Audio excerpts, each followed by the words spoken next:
नमस्कार, स्वागत है आपका। आप देख रहे हैं भारत एक्सप्रेस और मैं हूं आपके साथ आनंद विजय सिंह। अपनी खास पेशकश विश्व गुरु में आज हम बात करने जा रहे हैं। प्रधानमंत्री नरेंद्र मोदी ने निर्माण और निवेश को बढ़ावा देने के लिए 2014 में मेक इन इंडिया कार्यक्रम की शुरुआत की थी। युवाओं को एम्प्लॉयमेंट जनरेटर के तौर पर तैयार करने की दिशा में यह मील का पत्थर साबित हुआ। नई सोच के साथ आगे बढ़ने और निर्माण के क्षेत्र में भारत का अव्वल प्रदर्शन हो या भारत को अव्वल बनाने में मेक इन इंडिया का अहम रोल है।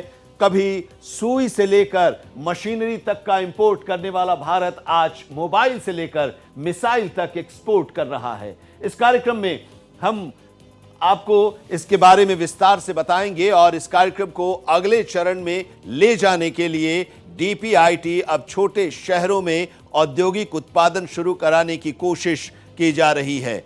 उत्पादन लागत को कम करने के लिए राज्यों के साथ मिलकर लॉजिस्टिक सुविधा बढ़ाई जा रही है और अलग अलग राज्य अपनी नीति भी बना रहे हैं।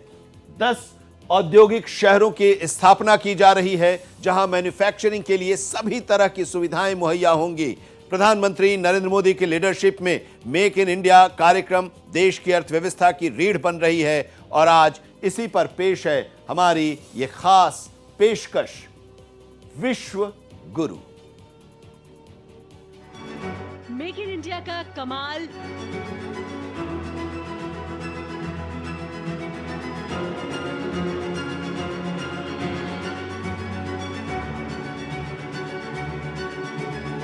बढ़ा निर्यात, अर्थव्यवस्था दमदार।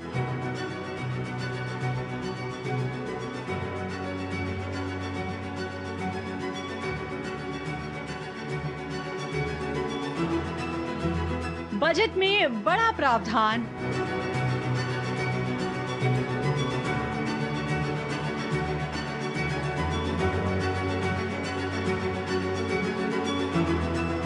एंटरप्रेन्योरशिप को बढ़ावा,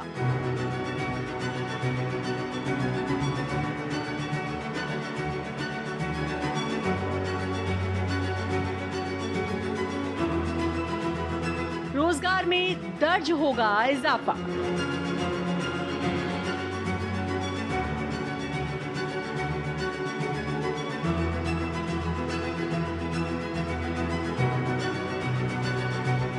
अर्थव्यवस्था को मिलेगी रफ्तार,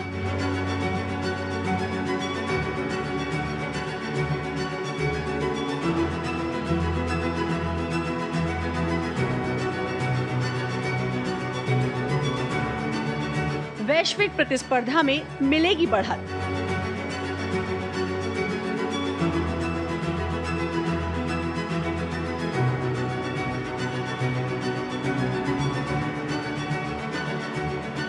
आत्मनिर्भरता की ओर बढ़ते कदम।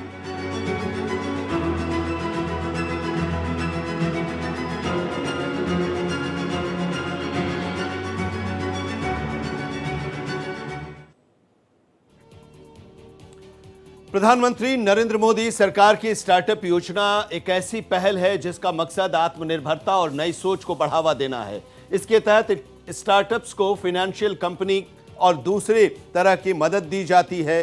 वित्त मंत्री निर्मला सीतारमण ने इसे बढ़ावा देने के लिए 10,000 करोड़ के योगदान से फंड की व्यवस्था करने का ऐलान किया है। नया फंड न केवल उभरते उद्यमियों को सहायता देगा बल्कि घरेलू पूंजी निवेश को भी बढ़ाने में मददगार साबित होगा।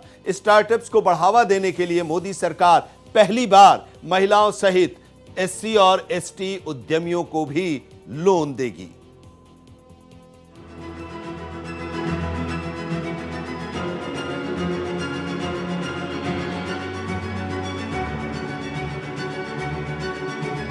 स्टार्टअप को बढ़ावा। मेक इन इंडिया को भारत की अर्थव्यवस्था की रीढ़ बनाने की दिशा में भारत अग्रसर है। सरकार ने केंद्रीय मंत्रालयों और राज्यों दोनों के लिए नीति को समर्थन, लागू करने का रोडमैप बनाने और गवर्नेंस फ्रेमवर्क बनाने के लिए मेक इन इंडिया पहल के तहत एक राष्ट्रीय विनिर्माण मिशन शुरू किया है। इसके साथ ही अंतर्राष्ट्रीय व्यापार के लिए एक नया डिजिटल सार्वजनिक बुनियादी ढांचा भारत ट्रेड नेट BTN पेश किया जाएगा, जो व्यापारिक प्रक्रियाओं को आसान बनाएगा। स्टार्टअप को बढ़ावा देने से देश की इकोनॉमी को बहुत फायदा मिलेगा। स्टार्टअप्स, सबसे पहले तो बहुत से यूथ हमारे हैं जो स्टार्टअप्स को लॉन्च करते हैं और साथ में वो और यूथ को जॉब अपॉर्चुनिटीज देते हैं। दूसरा, स्टार्टअप्स में ज्यादातर फॉरेन फंडिंग आती है, तो ग्लोबल मनी हिंदुस्तान में आता है हिंदुस्तान की तरक्की के लिए। स्टार्टअप्स नए आइडियाज, नई टेक्नोलॉजी, नई टेक्निक्स को यूज करते हैं जो हमारी इकोनॉमी की ग्रोथ के लिए अच्छा है, और बहुत से स्टार्टअप्स हमारे यूनिकॉर्न भी बन गए हैं। तो इसलिए स्टार्टअप्स को बढ़ावा देना हिंदुस्तान की इकोनॉमी के लिए, एम्प्लॉयमेंट जनरेशन के लिए, रोजगार पैदा करने के लिए, टैक्स जनरेशन के लिए और हिंदुस्तान के यूथ को नए आयाम देने के लिए बहुत बहुत फायदेमंद है। केंद्रीय वित्त मंत्री निर्मला सीतारमण ने बजट पेश करते हुए माइक्रो, स्मॉल और मिडिल इंटरप्राइजेस एमएसएमई और स्टार्टअप को मजबूत करने के मकसद से अहम सुधारों की घोषणा की है। क्रेडिट एक्सेस को आसान बनाने के लिए वित्त मंत्री ने उद्यम पोर्टल पर रजिस्टर्ड सूक्ष्म उद्यमों एमई कार्ड के लिए एक अनुकूलित क्रेडिट कार्ड की योजना शुरू की है। कार्ड की सीमा 5 लाख रुपए होगी। पहले साल में 1 मिलियन कार्ड जारी किए जाएंगे। ऋण गारंटी कवर को 5 करोड़ रुपए से दोगुना करके 10 करोड़ रुपए किया जाएगा, जिससे 5 साल में अनुमानित 1.5 ट्रिलियन रुपए का अतिरिक्त ऋण मिलेगा। निर्यात उन्मुख एमएसएमई को 20 करोड़ रुपए तक के टर्म लोन से भी लाभ होगा। एमई कार्ड योजना के तहत ऋण सुविधाओं की मंजूरी के लिए प्रोसेसिंग फीस के मामले में बैंक अपनी आंतरिक ऋण नीतियों के मुताबिक शुल्क ले सकते हैं। छोटे उद्यमियों के लिए पीएम स्वनिधि योजना के तहत 6.8 मिलियन स्ट्रीट वेंडर्स को बेहतर बैंकिंग सहायता मिलेगी, जिसमें उच्च बैंक ऋण सीमा और 30,000 रुपए की सीमा के साथ यूपीआई लिंक्ड क्रेडिट कार्ड शामिल हैं। वित्त मंत्री ने एमएसएमई क्लासिफिकेशन के लिए निवेश और टर्नओवर की सीमा को 2.5 और 2 गुना तक बढ़ाया जाएगा, ताकि स्केलेबिलिटी, तकनीकी प्रगति और पूंजी तक पहुंच बढ़ाई जा सके। सरकार फुटवियर और चमड़ा उद्योगों के लिए एक डेडिकेटेड स्कीम शुरू करेगी। साथ ही भारत को वैश्विक खिलौना विनिर्माण केंद्र के रूप में स्थापित करने के उपायों को भी लागू करेगी। इसके अलावा छोटे, मध्यम और बड़े उद्योगों को समर्थन देने के लिए एक राष्ट्रीय विनिर्माण मिशन की स्थापना की जाएगी, जो मेक इन इंडिया पहल को मजबूत करेगा। भारत दुनिया में मैन्युफैक्चरिंग हब के तौर पर खुद को स्थापित कर रहा है। मेक इन इंडिया कार्यक्रम से इस लक्ष्य को हासिल करने में भारत सफल रहा है। मैन्युफैक्चरिंग को बढ़ावा देने का दोहरा फायदा है। इससे एक तो निर्माण के क्षेत्र में देश को मजबूती मिल रही है, देश मजबूत बन रहा है। दूसरा, इससे रोजगार की संभावनाएं भी बढ़ रही हैं। वित्त मंत्री निर्मला सीतारमण ने अपने 8वें बजट में भारत को खिलौना कारोबार में वैश्विक हब बनाने की बात की है और इसके लिए बाकायदा कई तरह की घोषणाएं भी वित्त मंत्री की तरफ से बजट भाषण में की गई है।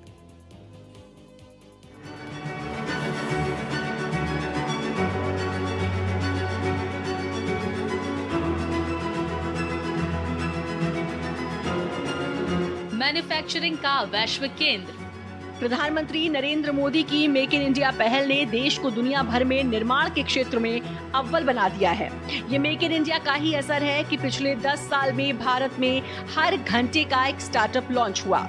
मौजूदा वक्त में देश में 10 मिलियन से ज्यादा पंजीकृत एमएसएमई हैं, जो 75 मिलियन लोगों को रोजगार देते हैं और विनिर्माण क्षेत्र में 36% का योगदान देते हैं। ये उद्यम देश के निर्यात में 45% का योगदान देते हैं। देश में 30 जून 2024 तक स्टार्टअप की संख्या 1,40,803 हो गई है, जिससे 15.5 लाख से ज्यादा नए रोजगार के अवसर बढ़े हैं। स्वदेशी, डोमेस्टिक प्रोडक्शन, इंडिजिनाइजेशन और एक्सपोर्ट्स हमारे लिए बहुत बहुत जरूरी है और उसकी तरफ काफी हम आगे बढ़ रहे हैं। आज हिंदुस्तान की प्रोड्यूस चीजों की दुनिया भर में क्वालिटी एक्सेप्टेंस है। हम स्मार्टफोन्स दुनिया के अलग अलग हिस्सों को भेज रहे हैं। हम यहां से कार्स बना के कई कंट्रीज में भेज रहे हैं। डिफेंस का इक्विपमेंट हम एक्सपोर्ट कर रहे हैं और भी कई चीजें हैं जो हिंदुस्तान में बन रही हैं, जिनकी क्वालिटी आज दुनिया मान रही है। तो आज जो हिंदुस्तान में चीजें बनती हैं, उनकी क्वालिटी दुनिया में एप्रिशिएट हो रही है। हमारे पास टैलेंटेड मैन पावर है जो वायबल कॉस्ट पे काम करने को तैयार है। आज एक सरकार हमारे पास है, सेंट्रल गवर्नमेंट, जो बिजनेस और मैन्युफैक्चरिंग को सपोर्ट कर रही है, ईज ऑफ डूइंग बिजनेस पे काम कर रही है, और हमारी सरकार चाहती है कि देश में एम्प्लॉयमेंट आए और देश की तरक्की हो। केंद्र सरकार ने वृद्धिशील उत्पादन के आधार पर इलेक्ट्रॉनिक, फार्मास्यूटिकल्स, टेक्सटाइल और ऑटोमोबाइल जैसे 14 क्षेत्रों में PLI योजना शुरू की है। इस पहल के कारण प्रत्यक्ष और अप्रत्यक्ष रूप से करीब 8.5 लाख से ज्यादा नौकरियां सृजित हुई हैं। 2020 में शुरू की गई PLI योजनाओं के चलते जून 2024 तक 1.32 लाख करोड़ रुपए का निवेश हुआ। विनिर्माण उत्पादन में 10.90 लाख करोड़ रुपए की बढ़ोतरी दर्ज हुई।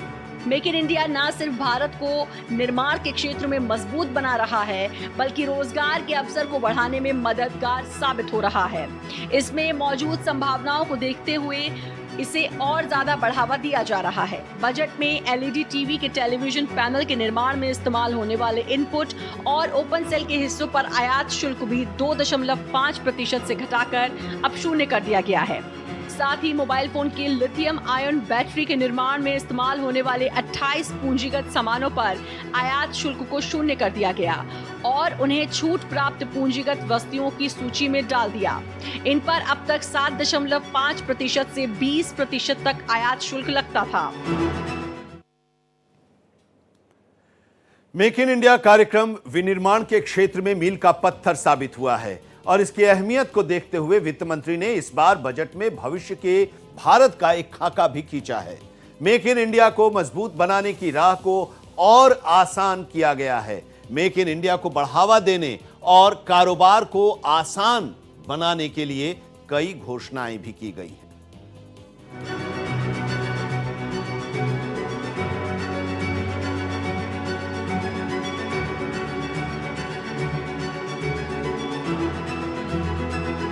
मेक इन इंडिया की कामयाबी।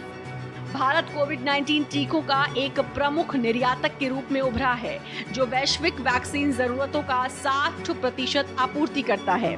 स्वदेशी वंदे भारत ट्रेनों ने भारत की स्थानीय विनिर्माण क्षमताओं को साबित किया है। 2019 में वंदे भारत एक्सप्रेस की शुरुआत स्वदेशीकरण के मामले में भारतीय रेलवे द्वारा हासिल की गई एक बड़ी उपलब्धि थी। हालांकि पिछले कुछ सालों में इसे लगातार अपग्रेड करने के साथ भारतीय रेलवे ने इस ट्रेन के कई वेरिएंट लॉन्च किए हैं। इसमें वंदे भारत एक्सप्रेस 2.0, 20 कोच वाली वंदे भारत एक्सप्रेस और वंदे मेट्रो नमो भारत रैपिड रेल शामिल है। भारत के पहले स्वदेश निर्मित विमान वाहक पोत INS विक्रांत का जलावतरण रक्षा क्षेत्र में आत्मनिर्भर बनाने की दिशा में मील का पत्थर साबित हुआ है। 45,000 टन वाले इस युद्धपोत को 20,000 करोड़ रुपए की लागत से बनाया गया है। INS विक्रांत का निर्माण अत्याधुनिक स्वचालित खूबियों से लैस है और वो भारत के सामुदायिक इतिहास में अब तक का सबसे विशाल निर्मित पोत है।